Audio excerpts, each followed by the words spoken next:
Welcome, fellow curious minds.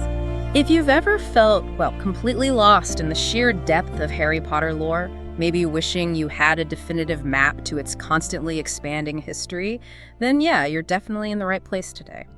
Today, we're embarking on a deep dive. We're looking at this incredible analysis titled A Definitive Chronology of Harry Potter Lore. And, this isn't just a simple list of dates. No, not at all. It's this meticulously researched journey that really picks apart the very fabric of the wizarding world's history. We're talking from the whispers of ancient magic all the way up to the roar of modern-day canon debates. Right. Our mission for you today is to unpack the most important nuggets of knowledge, explore some surprising facts, and really help you understand the foundational rules that govern this beloved universe. Yeah. Think of it as your shortcut, maybe, to becoming truly well-informed about every twist and turn in the magical timeline, but without feeling, totally overwhelmed. Which is easy to do. Exactly. So we'll start by understanding what even counts as canon in a world that just keeps growing. Then we'll journey through centuries of magical evolution, meet the two greatest Dark Lords, relive Harry Potter's iconic adventure, and even peek into the debated future. It's truly fascinating because unlike, say, a static historical record, the wizarding world's lore is a living, breathing thing. It's constantly been expanded upon, sometimes even subtly altered, by J.K. Rowling herself.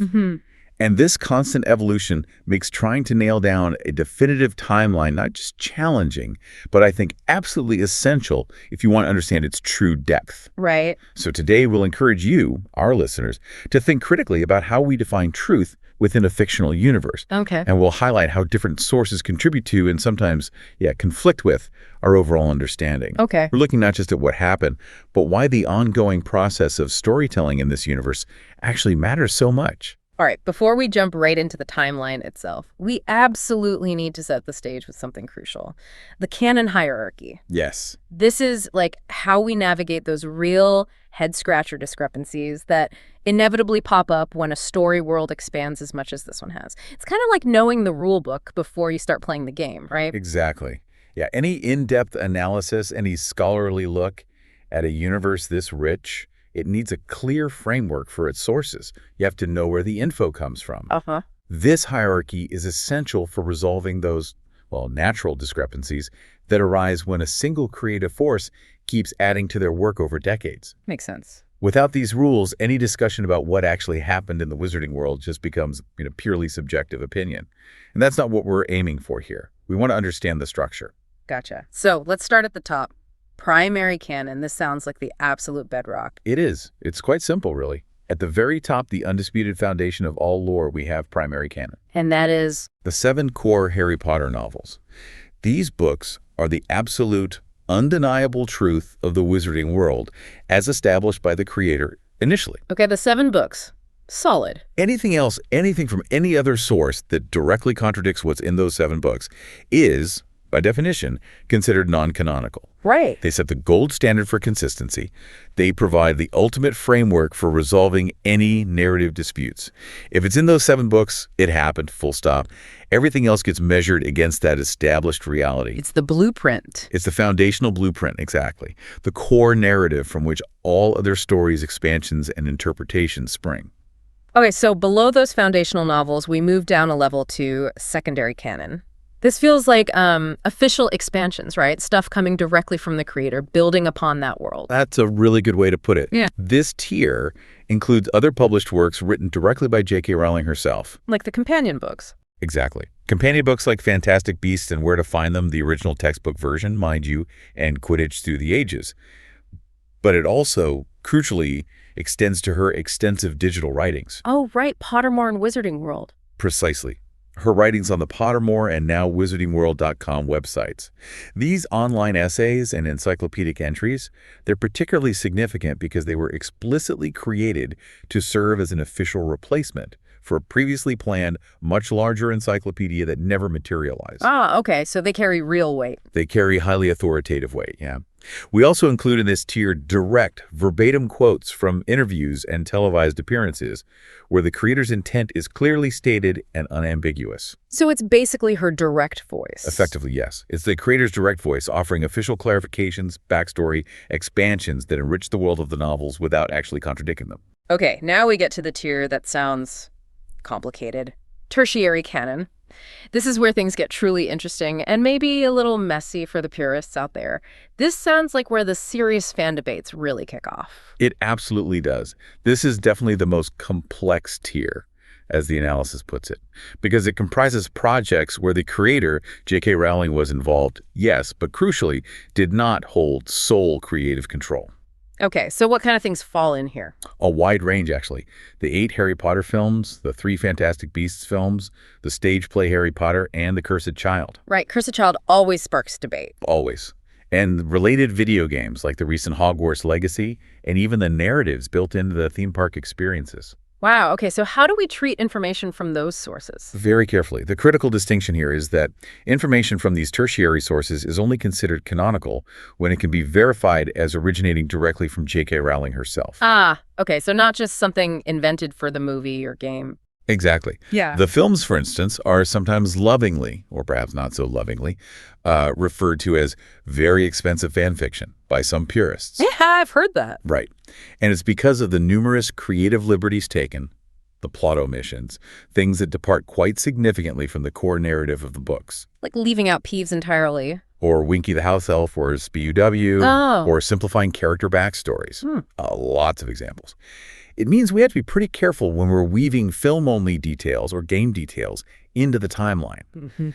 We always have to check, does this clash with the books? Does it clash with Rowling's other writings? Right. It's like watching a movie adaptation and realizing they, left out your favorite scene or completely changed a key character's motivation or backstory. Yeah. That omission or change impacts how you perceive that character or event in that specific medium, even if the book's version remains the true primary canon. That makes sense. It really highlights the challenges of adaptation when you've got such a rich established world. It really does. Nuance is key here. So understanding these tiers, primary, secondary, tertiary, that's our secret map for navigating this whole thing. It's essential.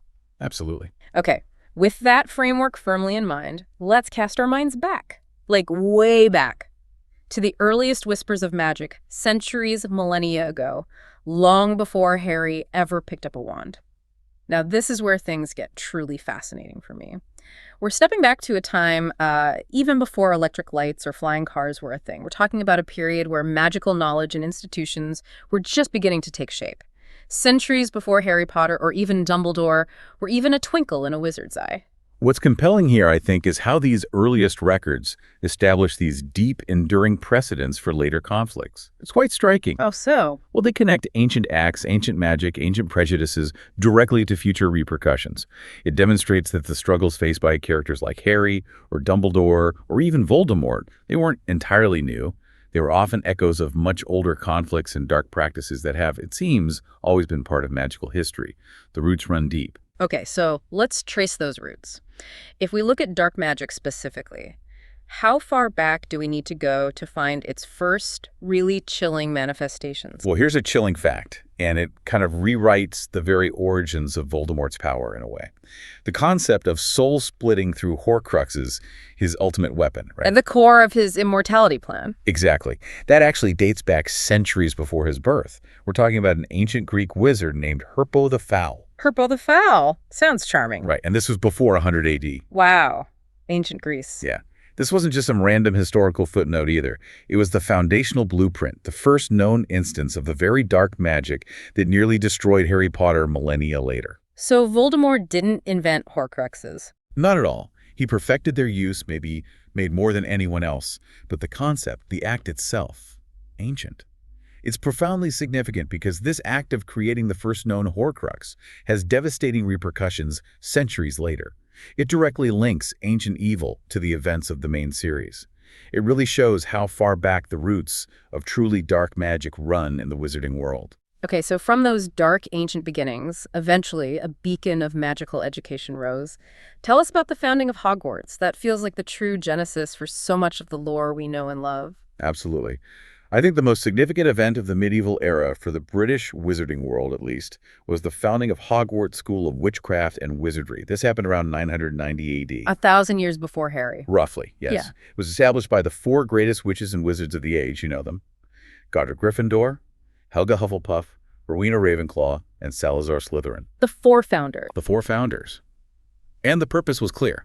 It was intended as a much-needed haven, a safe place for magical children who were facing increasing persecution from Muggles at the time. Right, relations weren't great. No, they were deteriorating. Hmm. So Hogwarts Castle itself was built in the secluded Scottish Highlands, a remote location, and enchanted with countless spells to render it invisible and completely inaccessible to non-magical people.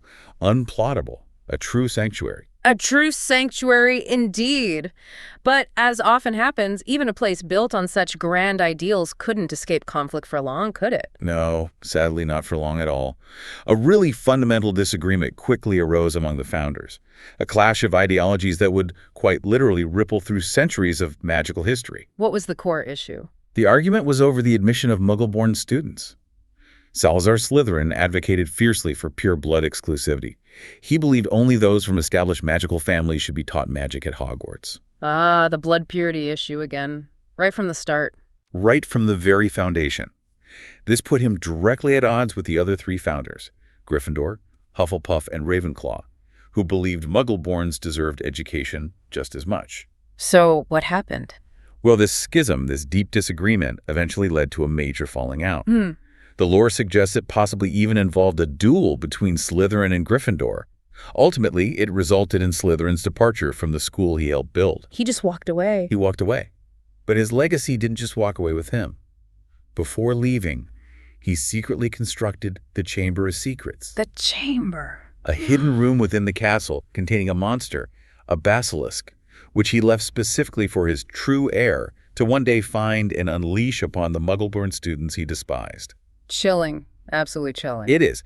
And this ancient conflict over blood purity, it directly mirrors the ideological battles that would define later eras, particularly the rise of Grindelwald and then Voldemort. It's It's a clear cyclical theme, yeah. It demonstrates that the fight against prejudice has these very deep, ingrained roots in the wizarding world. Imagine the tension in that castle back then, you know. Four incredibly powerful individuals, founders, friends perhaps, but one so deeply committed to his hateful ideology that he leaves behind this terrible weapon for future generations. It's such a powerful narrative hook, setting up the very basis of the conflicts Harry Potter would face 1,000 years later. Precisely. It connects Harry's story directly back to the school's founding principles and its founding conflicts. Now, speaking of ancient magic and foundational stories, here's a fantastic example of how new lore, even from lower tiers of canon, can test the very foundations of old stories. We're talking about the origin of the Deathly Hallows themselves. Oh yes, the Hallows. For the longest time, we knew the story primarily from the tales of Beedle the Bard, right? Which is a secondary canon, I believe. Well, the tale itself is within the 7th book, Deathly Hallows, making the story primary canon as presented there, although the tales of Beedle the Bard as a separate book is secondary. But yes, the story is core. Got it. And that story? It tells a compelling tale, doesn't it? It speaks of 3 wizard brothers, Antioch, Cadmus, and Ignotus Peverell, who cunningly evaded death, maybe on a bridge, and were each granted a powerful magical artifact as a prize, or perhaps a trap. The Elder Wand, the Resurrection Stone, the Cloak of Invisibility? Exactly. Antioch received the Elder Wand, said to be unbeatable. Cadmus got the Resurrection Stone, able to recall the spirits of the dead.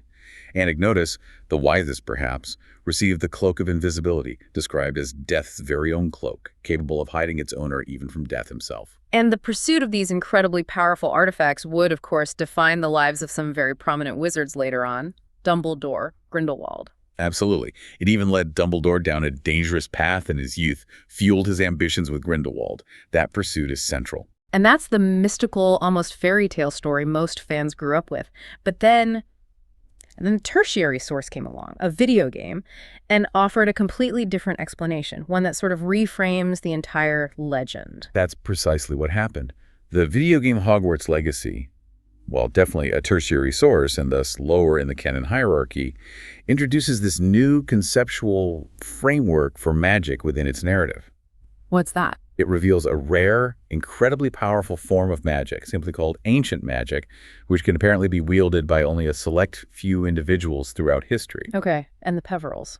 The game strongly suggests, through its plot and certain trials the player undergoes, that the Peverell brothers may not have encountered a literal physical embodiment of death at all. So death didn't give them the Hallows. The implication is that they were instead early, exceptionally powerful practitioners of this ancient magic, and they actually created the Hallows themselves using this power. Whoa, okay, that's different. It is. During one of the game's trials, your player character, who is also a wielder of this ancient magic, can physically interact with manifestations of the three Hallows. This event strongly implies they are constructs of ancient magic rather than supernatural gifts bestowed by death. So it shifts it from fable to magical science, almost. Sort of, yeah. This reimagining of the Hallows' origin, shifting from a mystical, moralizing fable to a kind of scientific, magical creation, represents a really significant philosophical shift in the world building, at least within that game's context. But it's not strictly canon because it's tertiary. By the strict hierarchy, no, it contradicts the implication of the original tale. However, it offers a perhaps more grounded, even rational explanation within the game's logic for the Hallows' immense power. It reframes them as products of an internal magical system rather than quasi-divine artifacts. That's fascinating. It beautifully illustrates the ongoing and sometimes contradictory expansion of the wizarding world's history. It's like realizing the fairy tale you grew up hearing actually has this deeper, magical, scientific explanation embedded in the world itself, at least according to this newer source. It causes you to think, doesn't it? Definitely does. Okay, so as magical power and community grew over these centuries, so too did the divide with the non-magical world. It sounds like this wasn't a sudden, clean break like flipping a switch, but a long, difficult, and maybe quite painful process. That's absolutely right. The centuries following Hogwarts' founding saw the gradual establishment of the wizarding world's infrastructure ministries, communities, businesses, and its eventual, really quite painful, withdrawal from the Muggle world. You mentioned the Leaky Cauldron earlier. Yes, the Leaky Cauldron pub, a familiar name to us all, was founded way back in 1500. And its explicit purpose, according to the lore, was to serve as a hidden connection, a discrete gateway between the two societies. A bridge. A hidden bridge, yeah. However, things got worse. Growing distrust, fear, and eventually rampant persecution of wizards and witches by Muggles, think witch hunts. Trials eventually culminated in a monumental, world-altering change. The Statute of Secrecy. The International Statute of Secrecy, passed globally in 1692. This decree compelled wizarding communities worldwide to go into hiding, to conceal their existence entirely from Muggles, a move that fundamentally reshaped their entire way of life. And governments formed around this. Yes, directly in response. The American Magical Government, the Magical Congress of the United States of America, or AMFUSA, was founded just a year later in 1693, specifically to manage this new era of secrecy in North America. And Britain. Interestingly, the British Ministry of Magic, the one we're most familiar with, wasn't formally established until 1707. Oh, later than MEMIS. Yeah, 15 years after the statute. Which demonstrates, I think, that the transition into a hidden society was far from instantaneous or uniform. It suggests a period of political disarray, maybe regional governance, before a unified British ministry solidified. So it was a long, complex process. Absolutely. Widespread societal upheaval, not just a single decree. This wasn't just a flick of a wand. It was a societal revolution that irrevocably changed how magic users lived and interacted with the wider world forever. Secrecy became paramount. Okay, now we're jumping forward quite a bit. Entering an era really defined by two of the most powerful wizards in history, their choices, their relationships, their ultimate conflicts. They basically set the stage for everything we recognize in the 20th century. It feels like watching a magical domino effect where these really personal events just unleash global consequences. That's a great way to describe it. What's truly compelling here is how intimately intertwined these narratives are and how intensely personal choices, particularly those made during Dumbledore's youth, had such far-reaching global ramifications. Right. It really highlights the profound impact individuals can have on history, whether it's through their ambitions, their deepest regrets, their fears, or even their love. This era truly underscores the idea that even in a world brimming with powerful magic, human emotions and decisions are often the most potent and sometimes the most dangerous forces. We know Dumbledore primarily as the wise, benevolent, slightly eccentric headmaster of Hogwarts. But this era takes us back to his youth when he was apparently a very different man, caught up in this whirlwind of ambition and intense emotion. Yes, the analysis we're drawing from really emphasizes that the intertwined destinies of Albus Dumbledore and Gellert Grindelwald are a central defining theme of this entire era. Their relationship began, famously, with a shared fervent ambition for power. Crickerator good. That very phrase, particularly focused on gathering the Deathly Hallows, which they believed could help wizards take their rightful place ruling over muggles. And this ambition was intertwined with a deep, intense, and confirmed romantic bond between them. This all happened during the summer of 1899. Just one summer. Primarily, yes. They met in Godric's Hollow, where Dumbledore was living after Hogwarts, caring for his troubled sister Ariana. They formed this incredibly intense friendship, partnership, relationship, and even made a blood pact, magically swearing never to fight each other. Wow, which obviously becomes a problem later. A huge problem.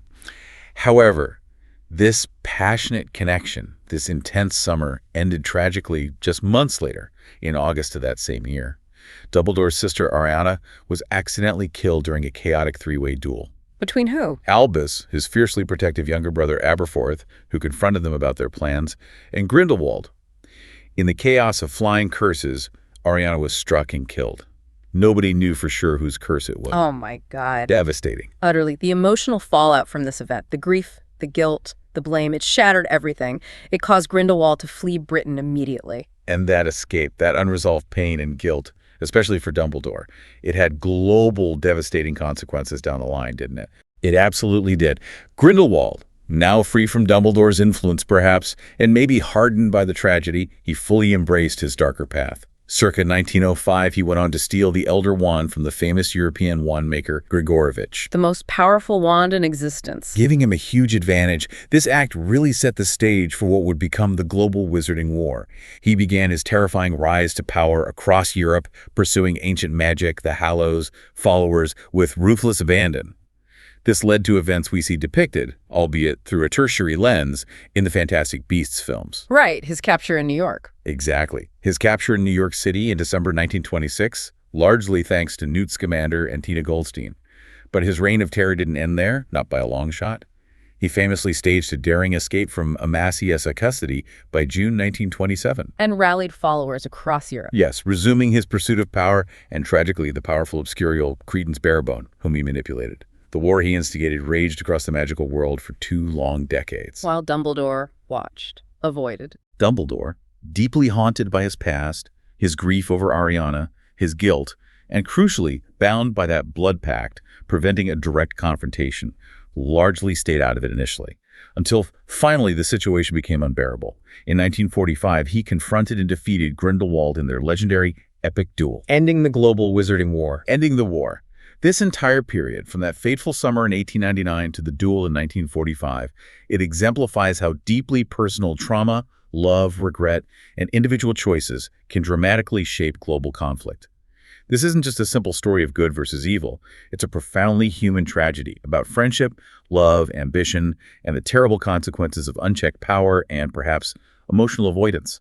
The source really highlights that personal, deeply emotional connection as the driving force behind this colossal, world-changing conflict. Okay, transitioning from Grindelwald's global war, which Dumbledore finally ended, let's talk about the next great Dark Lord waiting in the wings, Tom Riddle. His backstory, especially his origins, it's often overlooked or simplified, but the analysis points out it radically reshapes how we understand Voldemort, doesn't it?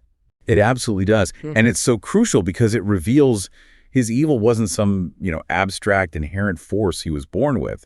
It's deeply rooted in a truly tragic and specific family history. A depth that's sadly, as you said, often simplified or even completely cut from adaptations like the films. So walk us through it. His birth. Tom Marvolo Riddle was born on New Year's Eve, December 31st, 1926. And his life, right from conception, was a direct unfortunate consequence of his mother, Merope Gaunt, a downtrodden witch from the ancient, pure-blood but impoverished and abusive Gaunt family using a love potion. She used a love potion on his father. Yes, to seduce the handsome muggle from the nearby village, Tom Riddle Sr., whom she was infatuated with. Merope's desperation, born from a lifetime of cruel mistreatment by her father Marvolo and brother Morphin, led her to this drastic, fateful action. She essentially tricked or coerced him into a relationship. When she eventually stopped administering the potion, perhaps hoping he might have developed genuine affection for it by then, or maybe because she thought it wrong during pregnancy, he predictably came to his senses, realized the deception, and abandoned her immediately. Left her pregnant, utterly heartbroken, and destitute. God, that's awful. It is. Mary Big, completely broken, made her way to London, sold her one precious heirloom Slytherin's locket for almost nothing, gave birth to her son at Wool's orphanage, named him Tom Marvolo Riddle, and then chose to die rather than continue her bleak existence. Just gave up the will to live. Leaving her infant son totally alone in a Muggle orphanage. Exactly. That's a brutal, almost unfathomable start to life. It's almost easier to see now how that could set someone on such a dark path. The seeds were planted right there. It's an absolutely essential piece of the puzzle for understanding Voldemort's psychology. This tragic beginning left Tom to grow up in a cold, unloving Muggle orphanage during the war years, feeling different, isolated, and developing some disturbing tendencies even as a child. Crucially, he grew up under the profound misconception that his father had abandoned his mother simply because she was a witch. Not because she'd essentially bewitched him. No, he believed it was anti-magic prejudice, a belief that fundamentally fueled his burgeoning hatred and desire for revenge against the Muggle world, and particularly against his own father. The films, as we mentioned, largely omitted this entire narrative arc. They show him in the orphanage briefly, but skip the Marabolo potion story. Right. Which tends to make Voldemort's evil seem, well, just evil, like he was born bad, without much rationale or deeper psychological grounding behind it. But the books paint a different picture. The novels and supplementary writings make it crystal clear that his personal trauma, this profound misunderstanding of his origins, his mother's abandonment, his father's perceived rejection, it's all a critical component of his villainy. He embraced his mother's gaunt heritage, his direct descent from Salazar Slytherin, clinging to it as proof of his superiority, and took it upon himself to carry out the legacy of blood purity his ancestors couldn't. This detailed backstory provides the psychological why behind Voldemort's profound hatred, his terrifying inability to love or understand it, and his relentless drive for power and immortality. It contrasts sharply with a simpler portrayal of inherent, abstract evil. Yeah, the difference between Voldemort is simply evil and Voldemort became evil because of this specific cocktail of trauma, neglect, misunderstanding, and inherited prejudice is enormous. It shows how critical that depth is to really understanding the character. Absolutely. It doesn't excuse his actions, of course, but it explains their roots. So, this deeply scarred boy, Tom Riddle, already carrying this profound sense of grievance and a twisted sense of identity, arrives at Hogwarts. What were his first moves? How did he start exploring the dark arts and manifesting this pure-blood ideology he latched onto? Tom Riddle's tenure at Hogwarts from the outside looked brilliant. He was charming, talented, a model student, prefect, head boy eventually. But beneath the surface, his true nature and terrifying ambitions were already taking shape. Like opening the Chamber of Secrets. Exactly. In 1923, while still a student, just 16 years old, he successfully located and opened the Chamber of Secrets, proving his lineage as the heir of Slytherin. He unleashed the basilisk on the school, fulfilling Salazar Slytherin's ancient dark legacy. And killing Myrtle Warren. Tragically, yes. Killing Myrtle Warren, a Muggle-born student, in a girl's bathroom, and then cleverly framing Hagrid and his pet acromantula Aragog for the crime. This event showcased his early mastery of dark arts, his ruthlessness, his cunning, and his immediate chilling embrace of his Slytherin ancestry and its hateful agenda. And he was already thinking about immortality back then, too, wasn't he? The Horcruxes. Yes. Around the same time, roughly 1943 to 1945, while still at school, he used his charm to manipulate Professor Horace Slughorn, his potions master, into telling him about the extremely dark magic of Horcruxes. Slughorn regretted that immensely. Deeply. This showed Riddle's early obsessive fascination with conquering death, achieving immortality, and delving into the darkest, most forbidden forms of magic. These actions weren't random acts of teenage rebellion or curiosity. They were calculated, methodical, chilling steps in the development of the greatest dark wizard the world would ever know, rooted firmly in the trauma of his childhood and his adopted dangerous ideology. He was already becoming Voldemort. Right. So the defeat of Grindelwald in 45 brought this period of relative calm, a much-needed respite for the magical world after decades of fear. But as history, especially magical history it seems, often shows, peace can be tragically fleeting. Very true. We're now moving into the era of the First Wizarding War, driven by this new, arguably even more terrifying Dark Lord, Voldemort. And, as the analysis highlights, it was all set in motion by a single calamitous mistake. What's truly striking about this period, looking back, is how intricately cause and effect play out. This era powerfully demonstrates the influence of choice, individual choice, and deep-seated emotion over any kind of predetermined destiny. It's a profound and recurring theme in the lore. How so? A single decision, driven by incredibly complex personal motives, love, fear, loyalty, regret. It sparks the entire central saga of Harry Potter and irrevocably reshapes the magical world for decades to come. One choice changes everything. Before Harry's time at Hogwarts, though, there was another generation whose experiences laid some crucial groundwork. The Marauders, his father and his friends, their friendships, their loyalties, and unfortunately their betrayals seem pretty important. They are indeed. In 1971, the group known as the Marauders, James Potter, Sirius Black, Remus Lupin, and Peter Pettigrew, along with Lily Evans and Severus Snape, all began their attendance at Hogwarts. A legendary year group. Absolutely. Their friendships, particularly among the four Marauders, were famously strong. James, Sirius, and Peter even secretly became illegal animage, transforming into animals at will between roughly 1975 and 1976. Prongs, Padfoot, and Wormtail. Exactly.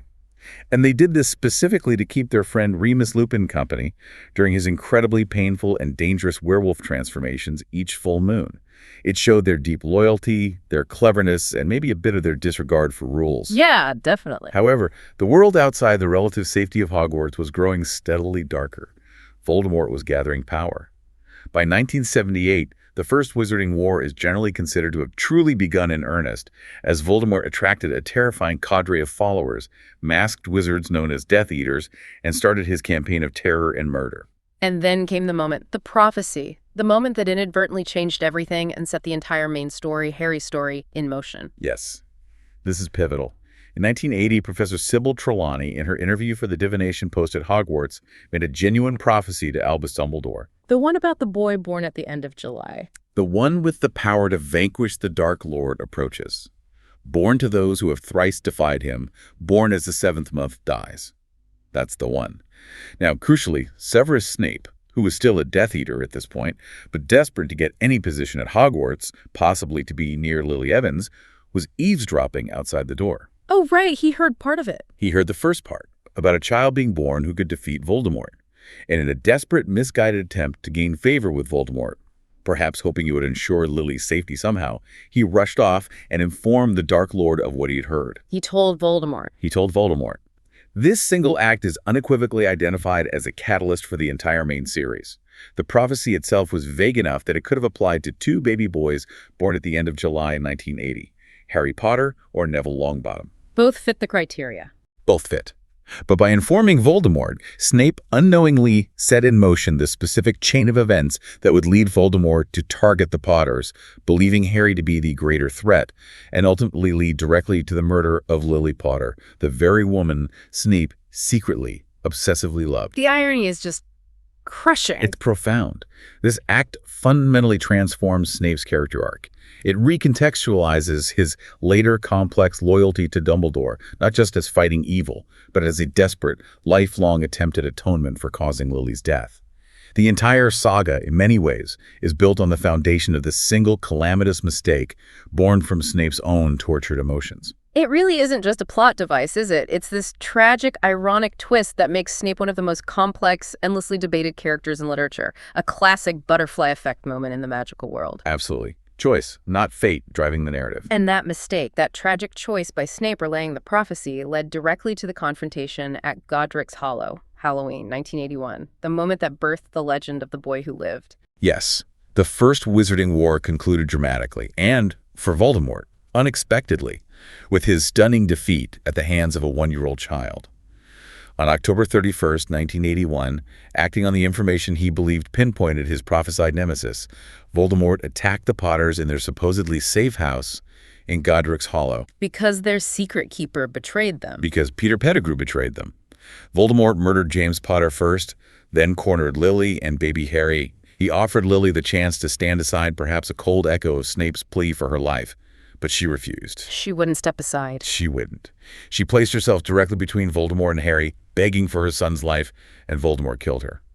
However, that act, that willing self-sacrifice born of pure love, It created a protection. it created a powerful, ancient, magical protection around Harry. So when Voldemort turned his wand on the baby and cast the killing curse, Avada Kedavra, it rebounded off Lily's magical shield. The curse struck Voldemort himself, destroying his physical body. This profound act of love, often described as a form of ancient magic that transcends even the unforgivable curses, reduced the most powerful Dark Lord in centuries to less than a spirit, a weak, disembodied parasite, barely clinging to existence. And the war ended, just like that. The war essentially ended overnight. Voldemort vanished, presumed dead by most. The wizarding world plunged into celebration, into a decade of relative peace. But that peace, as welcome as it surely was after years of terror, came at a profound cost. And it left a lot of unresolved trauma and devastating injustice in its immediate wake, didn't it? Absolutely. This pivotal event, while saving Harry and ending the war, unleashed immense chaos and tragedy in the immediate aftermath. In November 1981, the orphan Harry was taken by Dumbledore, McGonagall, and Hagrid to live with his only remaining relatives, the Dursleys, hidden away from the magical world for his own protection. Growing up knowing nothing. Knowing nothing of his fame or his parents' sacrifice. And then there was the betrayal. In a devastating act of cowardice and malice, Peter Pettigrew, the actual traitor and secret keeper, faked his own death. And framed Sirius Black. Exactly. He blew up a street, killing 12 muggles in the process, cut off his own finger, transformed into his Ratonamicus form, Wormtail, and scurried away, leaving everyone to believe that Sirius Black, James Potter's best friend, Harry's godfather, had been the Potters' secret keeper, had betrayed them to Voldemort, and had murdered Pettigrew and the Muggles. And Sirius was arrested. Arrested and thrown into the wizarding prison, Azkaban, without even a trial, in the chaos and anger following Voldemort's fall. This happened in October or November 1981. A monumental injustice born from Pettigrew's betrayal that would deeply affect Harry years later when he finally learned the truth. Wow, the chaos was immediate. It was. So while Lily's sacrifice is portrayed as this pivotal moment of pure love, this ancient magic triumphing over dark power, a theme central to Harry's own eventual victory, the immediate aftermath was messy, tragic, and riddled with injustice. It set the stage for many later revelations and conflicts. And so with all these foundations laid, the ancient history, the wars, the betrayals, the prophecy, the sacrifice, the stage is finally set for the story we all know and love so well. We're now following the boy who lived on his year-by-year journey through Hogwarts, facing challenges, making lifelong friends, discovering the truth about his past, and unknowingly preparing for his ultimate destiny. Exactly. And what's fascinating here, tracing it chronologically, is seeing how each year meticulously builds upon the last. It's not just a series of disconnected adventures. Each installment culminates in events that push the overarching narrative forward, leading inexorably towards that final epic confrontation with the resurrected Voldemort. We can really track Harry's growth, his deepening understanding of the wizarding world, its wonders and its dangers, and the incremental revelations about Voldemort, the Horcruxes, the Hallows, and the forces at play. It connects directly back to the larger themes we've already discussed. Choice versus destiny, the power of love, the persistence of prejudice, the cyclical nature of conflict.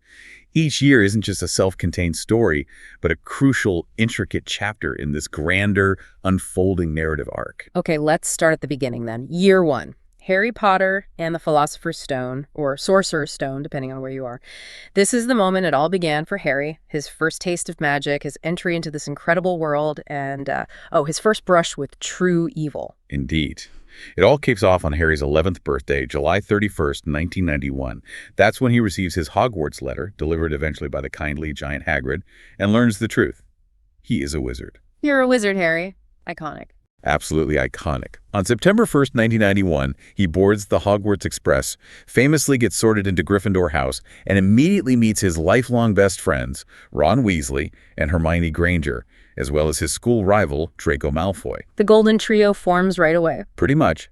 The school year involves learning magic, navigating friendships, playing Quidditch, and slowly uncovering a mystery surrounding the legendary Philosopher's Stone hidden within the school. This culminates in June 1992, when Harry, Ron, and Hermione brave the protections guarding the stone. Harry finds himself confronting not just Professor Quirrell, the timid defense against the dark arts teacher, But Voldemort himself. but a weakened Lord Voldemort, inhabiting Quirrell's body, clinging to life like a parasite.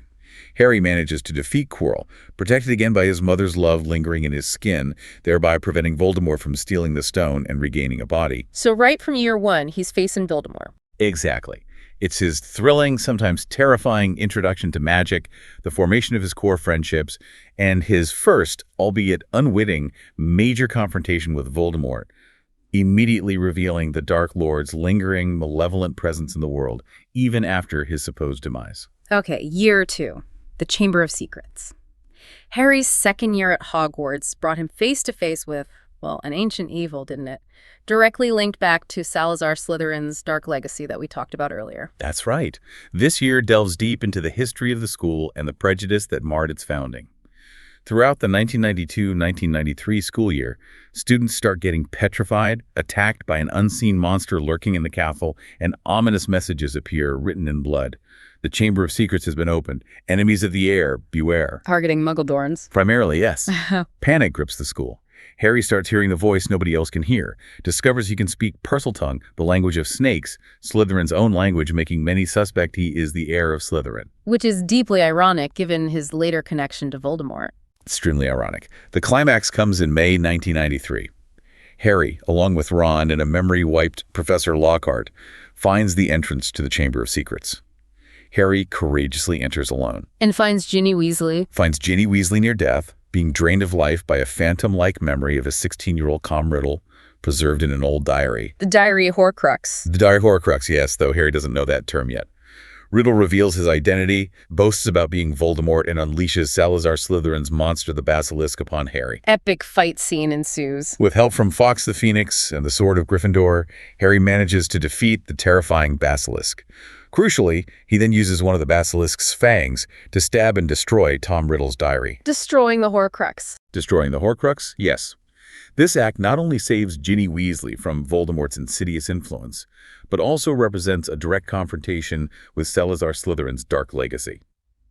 It was an early, albeit still unwitting, victory against a piece of Voldemort's soul, unknowingly preventing a major early return of the Dark Lord decades before his full resurrection in the graveyard.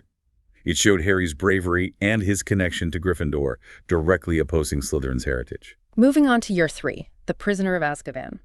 This year felt different. Less about Voldemort directly, maybe, and more of a real turning point for Harry personally. Delving deep into his family history, his parents' friends, and rectifying a terrible wrong. Absolutely. This year is pivotal for Harry's understanding of his past and his connection to his parents. The shadow hanging over the 1993-1994 school year is the escape of Sirius Black from Azkaban prison. Believed to be a mass murderer who betrayed Harry's parents? Exactly. The wizarding world is terrified. Dementors, the soul-sucking guards of Azkaban, are stationed around Hogwarts for protection, but they seem particularly drawn to Harry and his past trauma. He learns the Patronus charm. He learns the incredibly difficult Patronus charm from Professor Lupin, the new Defense Against the Dark Arts teacher, who, we later find out, was one of his father's best friends, a marauder and a werewolf. Also in December 1993, Harry receives the Marauders map from Fred and George Weasley. I solemnly swear that I am up to no good. That one. A mischievous and incredibly useful tool created by his father, Sirius, Lupin, and Pettigrew, which shows everyone's location within Hogwarts. And the climax. The Shrieking Shack. The climax in June 1994 is a whirlwind of revelations in the Shrieking Shack. The devastating truth about Sirius Black's innocence is finally revealed. It wasn't Sirius who betrayed the Potters. It was Peter Pettigrew. Wormtail, Ron's rat, Scabbers. Ron's pet rat all along, hiding in his animagus form for 12 years. Pettigrew escapes, unfortunately, but Harry and Hermione use a time turner under Dumbledore's guidance to go back in time a few hours. To save Sirius and Buckbeak the Hippogriff. Exactly. So Harry not only helps clear his godfather's name, though Pettigrew's escape means Sirius remains a fugitive, but he also meets him properly for the first time. This was a critical turning point in Harry's personal history. Rectifying a profound past injustice, finally understanding the truth about his parents' final moments, and perhaps most importantly, gaining a true family connection in Sirius. It deepened his understanding of his parents' lives and the devastating betrayals that led to their tragic deaths. It gave him hope. Okay, year 4, the Goblet of Fire. This one felt like a return to, I don't know, grand magical spectacle with the Triwizard Tournament, a fun competition between schools that took a very, very dark turn and fundamentally changed everything. This year absolutely proved pivotal, dramatically shifting the course of the brewing war. The 1994-1995 school year sees Hogwarts hosting the Triwizard Tournament, a dangerous competition between the 3 major European magical schools, Hogwarts, Beauxbatons, and Durmstrang. One champion is chosen from each school by the magical Goblet of Fire. Cedric Diggory for Hogwarts, Fleur Delacour for Beauxbatons, Victor Crumb for Durmstrang. Right. But then, inexplicably, On October 31st, 1994, Halloween again, Harry's name emerges from the goblet as well, making him the unexpected and underage fourth Triwizard champion. And nobody knows how or why. Exactly. He's forced to compete in the 3 perilous tasks alongside the older champions. This culminates tragically during the 3rd task. In June 1995, Harry and Cedric Diggory reach the Triwizard Cup together in the center of a maze. They decide to take it jointly. But it's a portkey. It's a portkey. It whisks them away, not back to the cheers of the crowd, but to a dark, eerie graveyard in Little Hangleton, the Riddle family's ancestral home. And Peter Pettigrew is there. Peter Pettigrew is there, along with a weak, rudimentary form of Lord Voldemort. Pettigrew immediately murders Cedric Diggory on Voldemort's command. Kill the spare. Horrifying. Then, using Harry's blood, forcibly taken, along with Tom Riddle Sr.'s bone from the grave and Pettigrew's own sacrificed hand, they perform a dark ritual. Lord Voldemort is fully resurrected, regaining a physical body. Voldemort is back. Voldemort is back. This marked the official, terrifying beginning of the Second Wizarding War. Voldemort summons his Death Eaters, who appear in the graveyard, and then he duels Harry. Harry narrowly escapes, managing to return to Hogwarts with Cedric's body, thanks to a strange connection between their wands, priori incantatem. Bringing the terrible news. Bringing the terrible news. It was a pivotal, terrifying moment where Voldemort regained a physical form, bringing the full, undeniable threat of the war into stark reality. Harry's direct witness to this horrifying event solidified his role as the chosen one, the only one initially, who had truly seen Voldemort return and could attest to it, though the Ministry tragically refused to believe him. Year 5, the Order of the Phoenix. With Voldemort confirmed back, at least to Harry and Dumbledore, and openly recruiting Death Eaters again, the stakes were incredibly high. This year brought denial from the Ministry, persecution at Hogwarts, and some of the most heartbreaking losses for Harry personally. The war definitely escalated significantly in the 1995-1996 school year, moving from whispers and rumors to open conflict, even as the Ministry of Magic, under Cornelius Fudge, stubbornly denied Voldemort's return, preferring to paint Harry and Dumbledore as liars or attention seekers. Dolores Umbridge. Need I say more?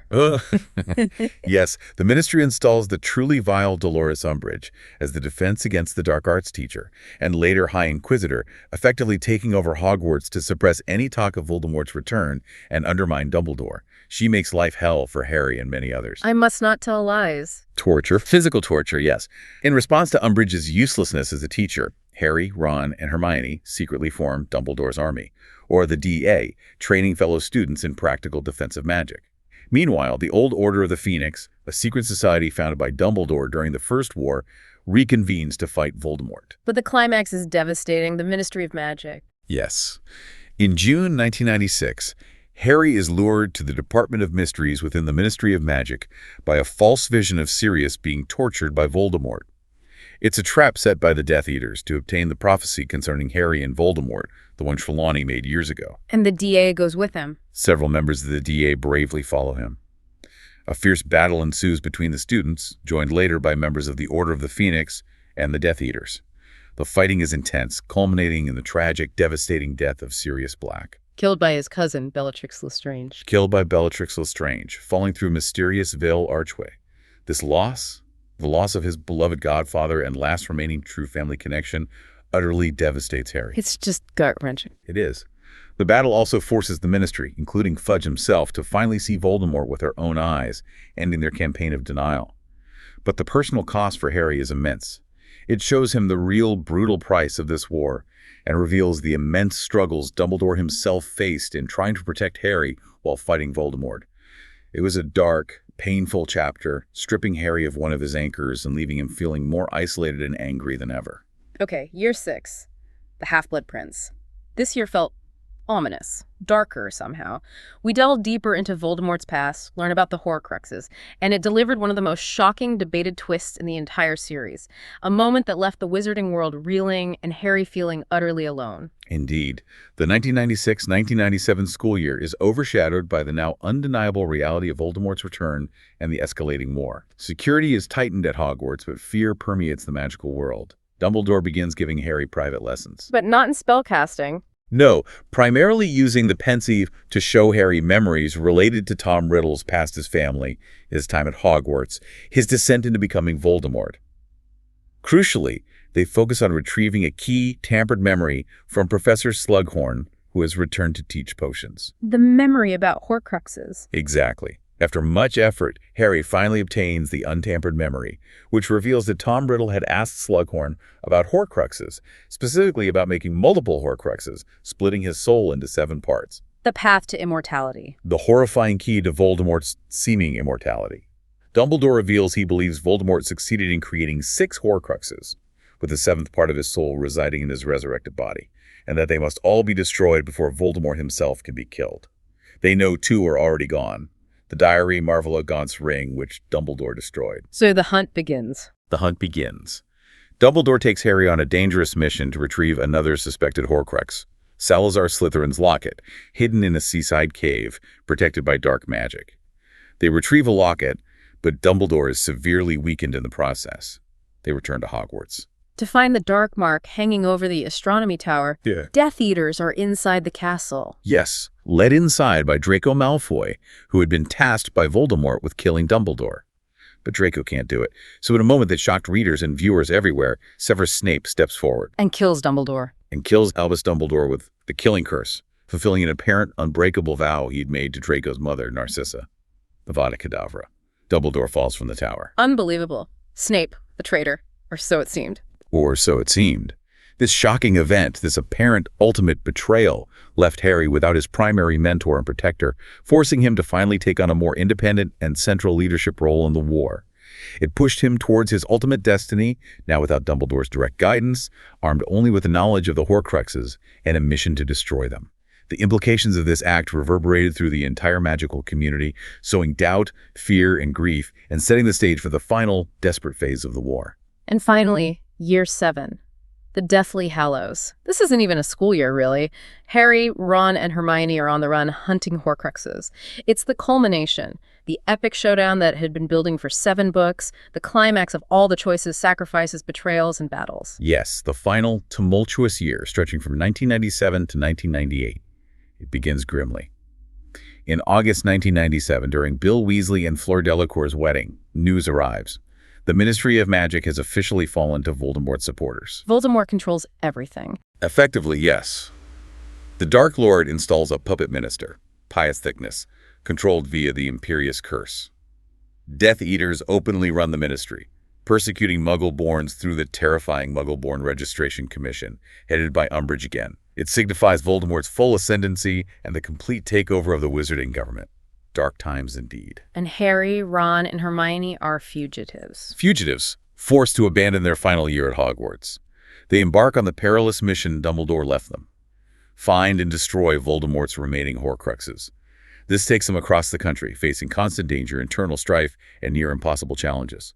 They manage to find and destroy Slytherin's locket. After a lot of angst and Ron leaving for a bit. A very difficult period, yes. They also learned about the Deathly Hallows, the Elder Wand, the Resurrection Stone, the Invisibility Cloak, and realize Voldemort is seeking the Elder Wand. The quest eventually leads them back to Hogwarts. For the final battle. The climax comes on May 2nd, 1998. Voldemort and his army of Death Eaters, Giants, and other dark creatures launch a full-scale assault on Hogwarts Castle, where Harry has returned, seeking the final Horcruxes. The Battle of Hogwarts. With the Battle of Hogwarts, a monumental, devastating clash between good and evil ensues. Students, teachers, members of the Order of the Phoenix, and Dumbledore's army fight valiantly against overwhelming odds. There are heartbreaking losses. Fred Weasley, Remus Lupin, Nymphadora Tonks, Colin Creevey, so many others. And Snake's final moments, the truth revealed. Crucially, yes. Harry witnesses Voldemort have Nagini kill Snape, believing Snape is the master of the Elder Wand. As Snape dies, he gives Harry his memories. Watching them in the pensive, Harry finally learns the truth. Snape loved Lily, he turned spy for Dumbledore out of grief and guilt.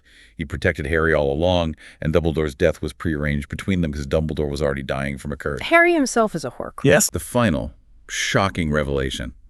A piece of Voldemort's soul latched onto Harry the night his parents died.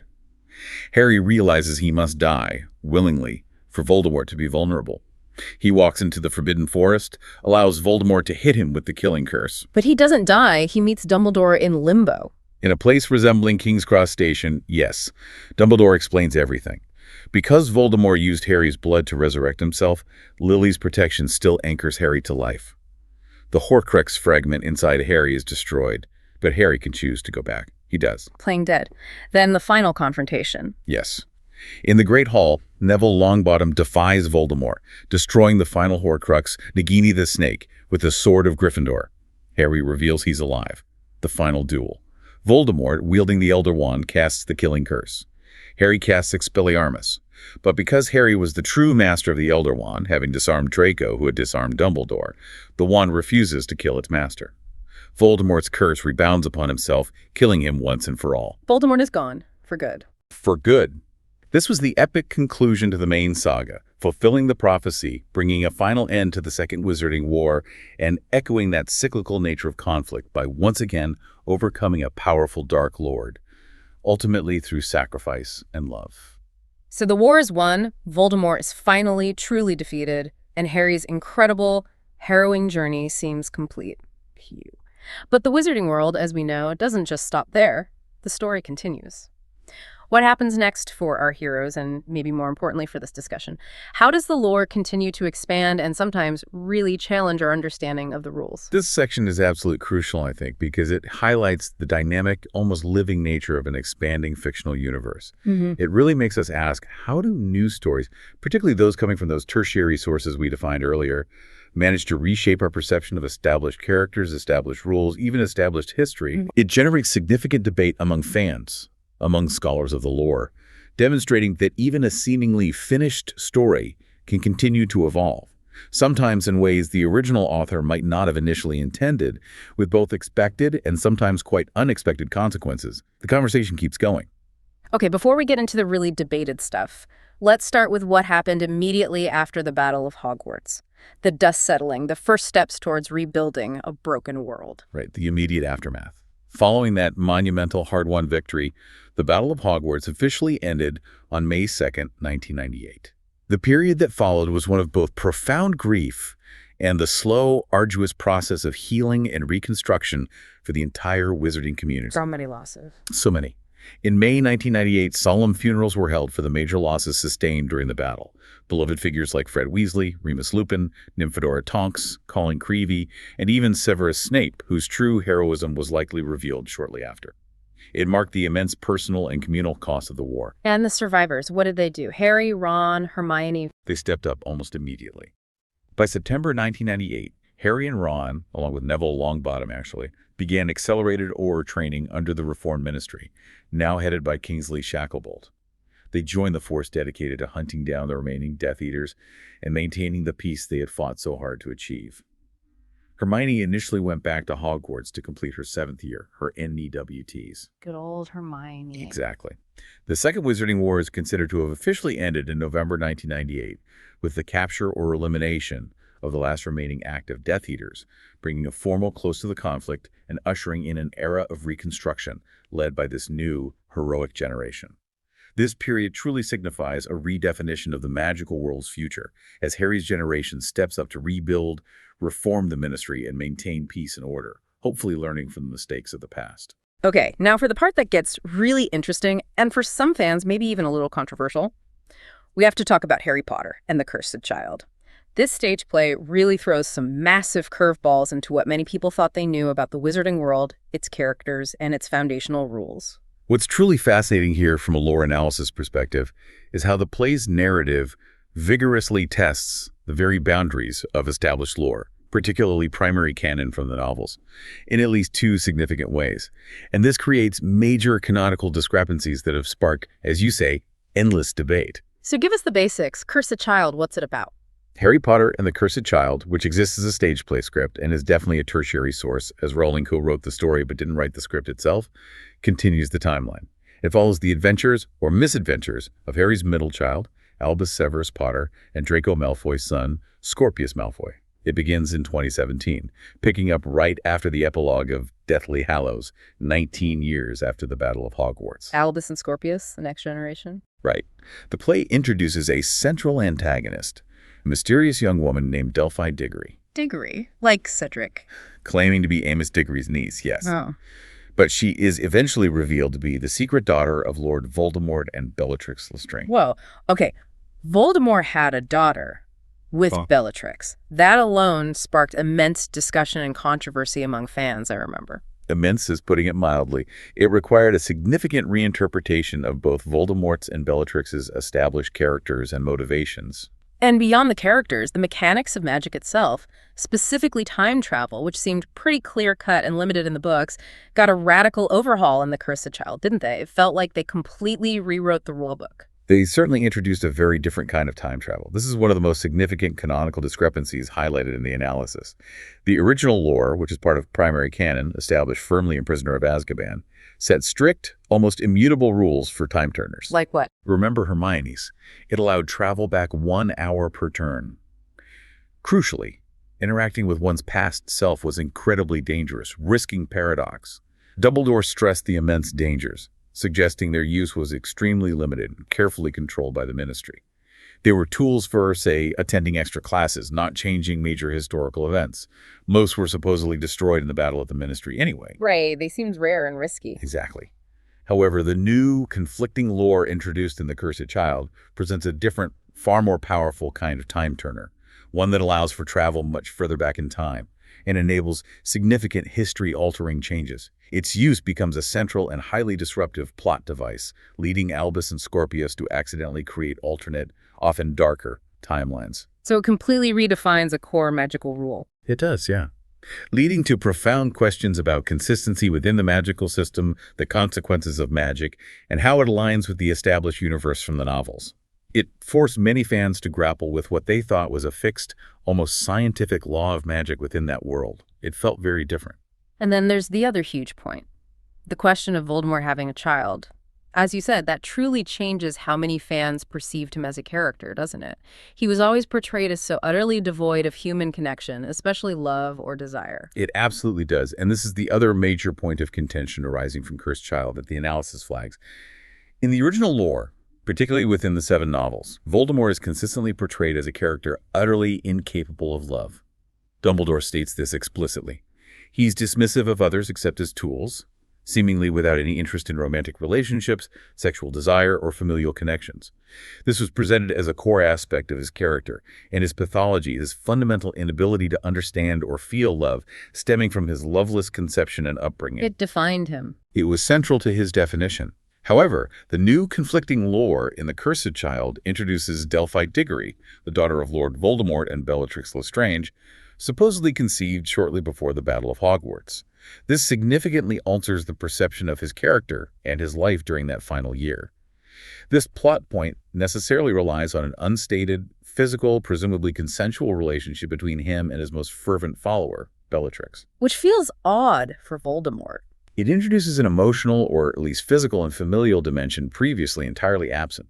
Many purists found this addition deeply contradictory to his established persona, his core motivations, and Dumbledore's explicit statements about his nature. So these developments really highlight the challenges. They vividly demonstrate the complex challenge of maintaining a cohesive narrative when new lore is introduced, especially through collaborative media like a play, which isn't under the sole creative control of the original author.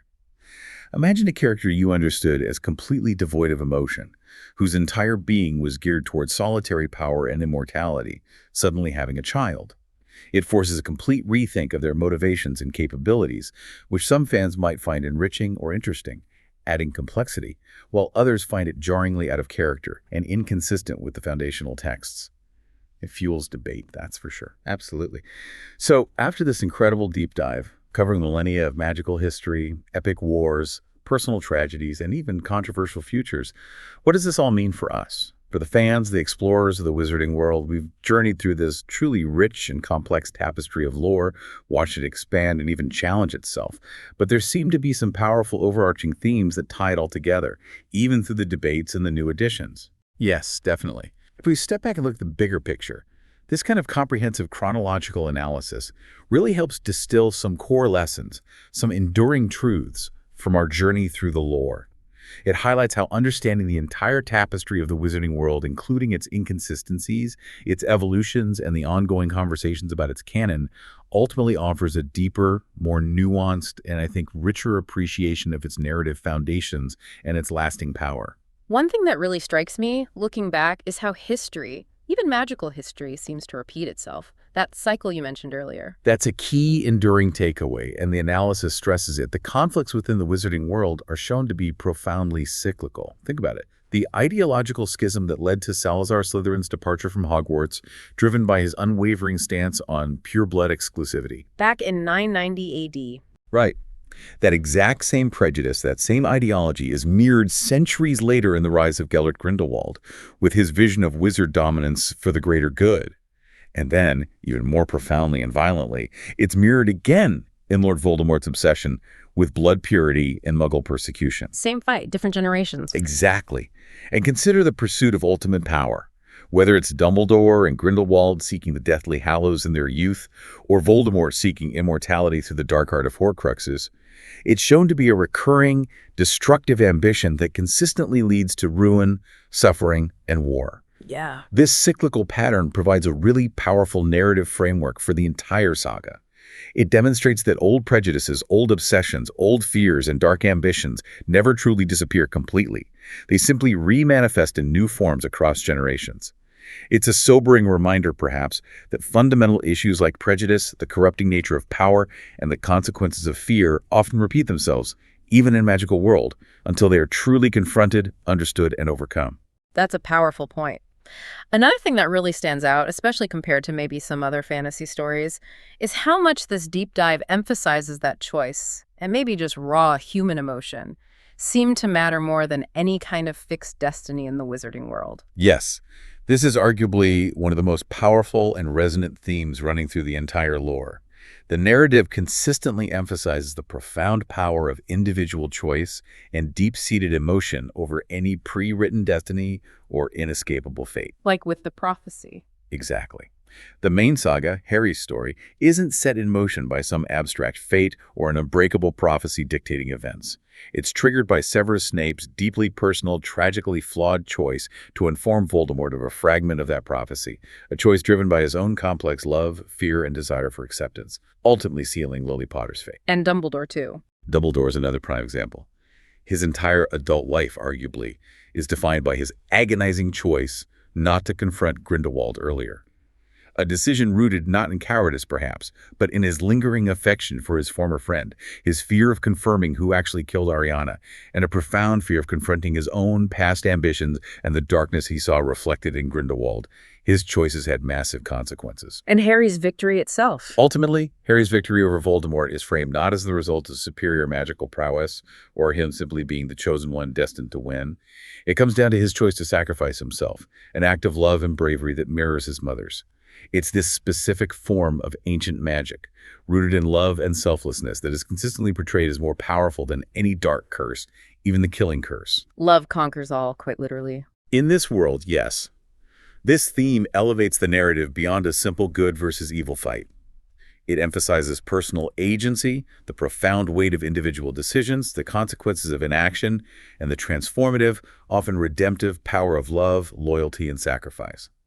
It's truly about characters making difficult, often flawed choices, and how those choices, not some grand, inescapable destiny, truly shape their world and define who they are.